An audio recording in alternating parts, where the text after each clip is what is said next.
Alright guys, today we're gonna be reacting to I visited the ugliest part of Germany. Oh, I didn't know there was ugliest part in Germany. I guess it's gonna be ugly for them, for clean for me, I guess. I'm just kidding. Let's see what's going on here. Shout out to Hello Erica, great channel.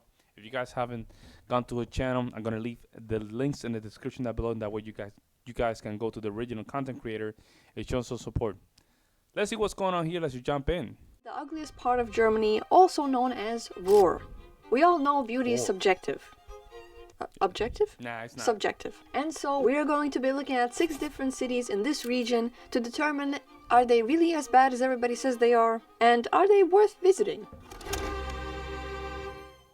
The first city we're going to look at is Duisburg, the 3rd biggest city in Ruhrpott. Duisburg is not a city people often visit or talk much about when visiting Germany, but I got lucky because I went on a beautifully sunny Sunday and it made it much better. However, all the stores were closed and not a lot of people were on the street. The main reason I went here is to see the Landschaftspark Duisburg Nord. These industrial areas are a big part of Ruhr history and heritage. And from my understanding, it is the main reason why Ruhrpott is considered ugly. Let me explain. From 19th century onwards, this region was the heart of the industrial boom in Germany, due to its natural deposits of iron and steel. Therefore, giving a lot of people jobs in the numerous coal, chemical, steel and iron production companies. Because of that, this region was very vital before, during and after the wars. The world wars. And so it was a big target for bombing, and therefore a lot of factories and cities were destroyed. To quickly provide housing after the war, much of the construction was basic and functional. And quick reconstruction was more important than aesthetics. Oh, okay. So I'm guessing it was hard in terms of just putting a simple roof over their heads. That's what I'm getting. So now many of the mines and steel factories of this region have transformed into museums, parks and even playgrounds. And if there's any history nerds out there that know more about this topic than me, feel free to leave your knowledge in the comments. Just like any other old German city, Duisburg used to have beautiful buildings from the Middle Ages and the Renaissance. But because a lot of it was destroyed and they had to rebuild and restore the city, a lot of the historical buildings are gone. Or they just don't look as impressive. But I managed to get plenty of beautiful looking scenes. At least I think I did. And one of my favorite locations was the Duisburg Inner Harbor. It was very peaceful. It looks. Let me get this, folks. It looks like a place where it has potential. It looks like a place that has potential. And the sun was shining just right. I had a nice little walk. I was also planning on visiting the crazy stairs, but they were closed on Sundays. And the tram was under maintenance, so it just didn't go that far. So I gave up. The most crowded place on Sunday was the Duisburg McDonald's at the train station. It took quite a while for them to make my food, but you know, I'm not complaining. I get it. It's stressful. Next city on our list is Oberhausen. Germans that live in or near Oberhausen know it for having one of the biggest shopping malls in Europe. Based on Google, the biggest shopping mall in Europe is currently in Istanbul. Nonetheless, this one is still quite big. Like, really big. I got lost a couple of times. They have, for me, a never-seen-before Haribo store and free bathrooms. Like, you don't have to pay to pee. I'm not being sarcastic. In many malls I've been in, you had to pay. Also, I was visiting before Christmas. Yeah, that's very common in the United States. Like, free restrooms and stuff like that is very common. But again, the advantage that some Germans have is you pay for the restrooms, and the restrooms are clean. So that's... Well, here's are clean, the malls, especially the malls are very clean. But you have a more guarantee over there to have them clean. So apparently they build their Christmas markets right next to the shopping mall. So that means that this mall is pretty popular in Oberhausen, which was an interesting discovery. The train station next to the mall looks quite spiky. And not far from here they had an industrial museum, you know, because of the past. The actual city center of Oberhausen was small and quite boring. Except for this district court and this cute dog. However, because of some blogs online, I found this place. What is that? A bridge that looks like that toy sausage dog from Toy Story. It looks pretty cool. Wow. I mean, I've never seen a bridge like this, and it's so long. It's located in a park, which I would walk around in if it wasn't raining and if I wasn't already tired and wanted to go home. Next up we have Essen, which if you translate it from German means food or eating, so it's quite confusing when you Google this word. And I believe this is the biggest city in Ruhrgebiet. Well, firstly, the train station in Essen was pretty cool. I mean, they had this really colorful wall, and then I had to take a tram in this really moody looking... Yeah, but everything looks kind of, how can I say this? Not dark, I don't want to say dark, but like kind of low energy, right? station. I was pleasantly surprised. To me, Essen holds a special place in my memories, specifically the Zollverein, UNESCO World Heritage Site. It is a formal coal mine which was established in 1847. Now it's a cultural and industrial complex with museums, exhibitions, restaurants, and event venues. Because of my university, one of the first big projects involved coming here, filming and creating a trailer for this place. So if you ever wondered why my first public video on YouTube is some weird ass trailer from Ruhr, that's why. And I decided to keep it there. So coming back here was a bit nerve-wracking for some reason, but it ended up being a peaceful experience. Yeah, so I'm saying, like, she said nerve-wracking for the reason that I'm saying. It looks very depressed, I will say. Like, there's an energy that's putting the area down, if that makes sense. Like, walking outside, enjoying the nature and the red metal is free of charge. But if you want to visit the museum, you have to pay. Not a lot, but I just didn't feel like it. And that, the city center of Essen seemed more exciting and interesting than Duisburg. And since it was Saturday, I think there were quite some people. I didn't have many plans. I saw a couple of cool buildings, like these old churches, these pigeons, and this cool looking bridge thing. And I also went to the shopping mall, which was pretty big and it had a lot of floors. Plus a train station, I think, or more like a path leading to the train station. Quite efficient. Plus I also stumbled upon a Christmas market a little bit. For Christmas they go all out, with a giant Ferris wheel, animal lights, and plenty of booths where you can get food and booze. Merry Christmas. Merry Christmas. Wuppertal. Many people made fun of my pronunciation of the city on TikTok, and well, I guess that's fair. I still don't really know how to pronounce it. The city is translated to Wupper Valley, so that means that this place has hills. After being greeted by Soviet-looking buildings, these silver lions, and one of the biggest Primarks I have ever seen. Oh, there's something very interesting about German architecture. It's like modern, and I think I mentioned this in one of my past videos. It's like modern, but old. I get that feeling, which is nice. It's just a great combination. I of course had to take a ride with the most known transport here, which is the Schwebebahn, a train that has tracks on top instead of below. It was way smaller than I imagined, and a bit more scarier. When you walk in, the whole thing just swings a little bit, but the view is pretty cool. But my first stop was the Botanical Garden. Since I was there in the beginning of December, there's not many plants around to observe, but it was very nice nonetheless. Not that many people, and the sun again was doing its job. I was enjoying my time.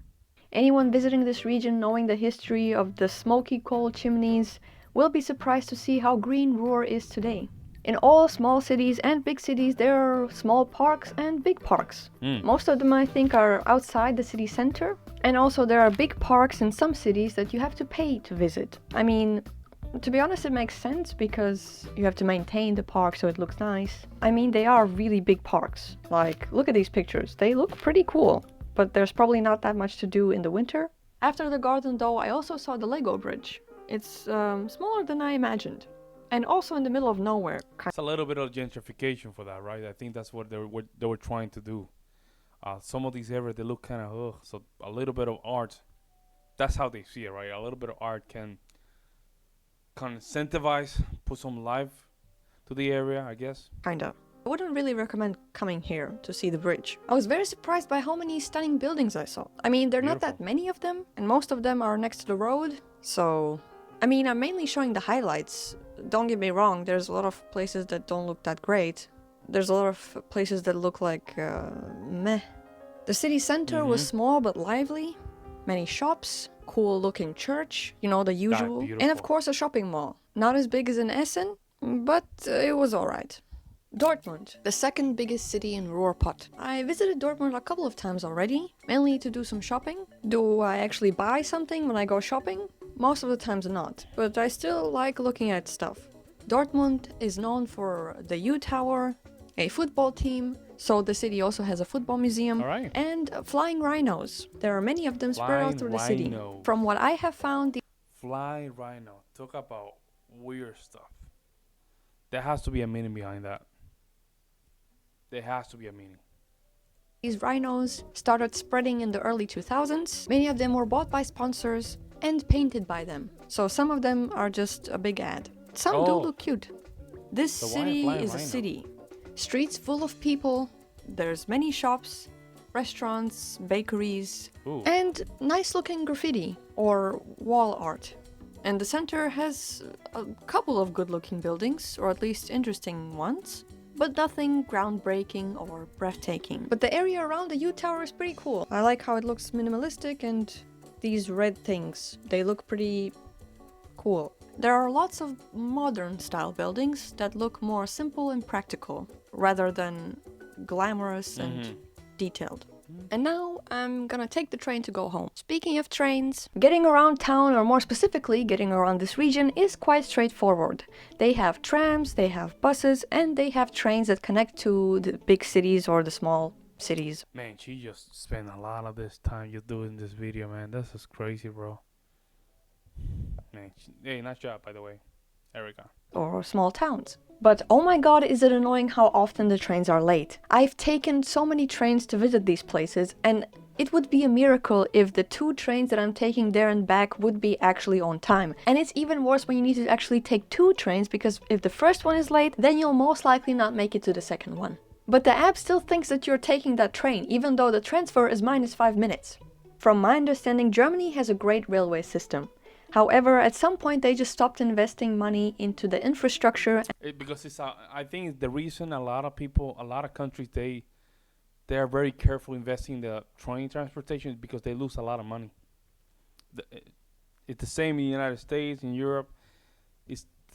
I don't know how we can just come with something better than the system that we currently have. And that's overall everywhere. We don't have a system that can just rely on profit. All these systems just rely on losses, actually. So I don't know. The fact that they look clean, that's all I And can now say. we're suffering the consequences. So many of my friends and family members are shocked when I tell them about German trains, because Germans are known for punctuality, and it's just not true when it comes to their trains. I think also that's why a lot of people prefer having a car. So if you find yourself outside a city center, you'll most likely stumble upon many cars and the road. Anyways, my rant aside, the last city we're visiting is Hagen. You might be thinking, Hagen? Really? Not Bochum? Why Hagen? There was no other reason I visited this place other than it took me only 1 train to get there, instead of 2. Hagen is really nothing special. I'm sorry. Just people falling living in apart, Hagen. actually. At least the city center. I mean, I made the best out of it. They had a cute cafe, a shopping mall with a giant egg in the middle, and so many pigeons. A scary amount of pigeons. But to be honest, that was my highlight of the city. Pigeons. Generally, there's more stuff to do in Hagen, like visiting the open air museum or some kind of park, but it's further away from the city and I just didn't feel like it. Okay, don't judge me, please. My many final thoughts. So if we're talking about the architecture, these cities do not excel at it. Since a lot of the architecture that we consider beautiful... That's what it is. They're very bland. That's why they don't... see, look at that. Even that, it's bland, but it is the area. You see what I'm saying? It's just the energy cultivated in those areas. Do they have potential? 100%, but they just look like... full and detailed and has a lot of historical meaning is not there anymore because of the things that happened in the past. So a lot of the cities are more modern. Nice. They have buildings that serve their purpose. Of course, there are some buildings that are more, trying something new. Yep. A few buildings that I saw were reconstructed and they don't have the same feel to them. Why do I focus so much on architecture is because it personally brings me joy to see a building that's old and looks really cool and impressive. But if the environment wasn't as important for a person, then probably in Sims 2 they wouldn't have a little environment bar. So I think environment plays a big role in our lives. The bigger cities like Essen and Dortmund seem more lively and busy, full of people doing something and going somewhere. Me visiting these cities doesn't really reflect on how it is to actually live there. However, I did read many forums from foreigners and from Germans saying that if you want to live in this area, they would probably recommend you going to Cologne or to Düsseldorf because it's more fun and there's much more going on and probably A more lot of international recommendations people. for Cologne, yeah. If you're looking for that. The housing and living in Ruhr is much cheaper than living in Cologne, Munich, Bavarian, and I forgot Hansburg. It's the other one. I would like to just go to Berlin. I would like to go to Cologne first and try their food because Germany has to be somewhere that you have to go multiple times. You cannot go once and just you're not gonna enjoy it. Something tells me you're not gonna enjoy it. So it's better to just have like a plan and then you can do it like that. Like, and then especially me, I'm practicing my German. So go there and just practice my German. Make sure it's solid. Of course, it's gonna take me some time to just get it right. And after that, step up and then go to Austria. That'll be another one, right? Austria. Cologne, Düsseldorf, and even Berlin and Hamburg. So that's a big plus. And stereotypically and not so stereotypically, I would say people from this region are more straightforward and more practical and less snobbish and fancy, I suppose. But again, this is my observation. You might Why is that? Because of the war?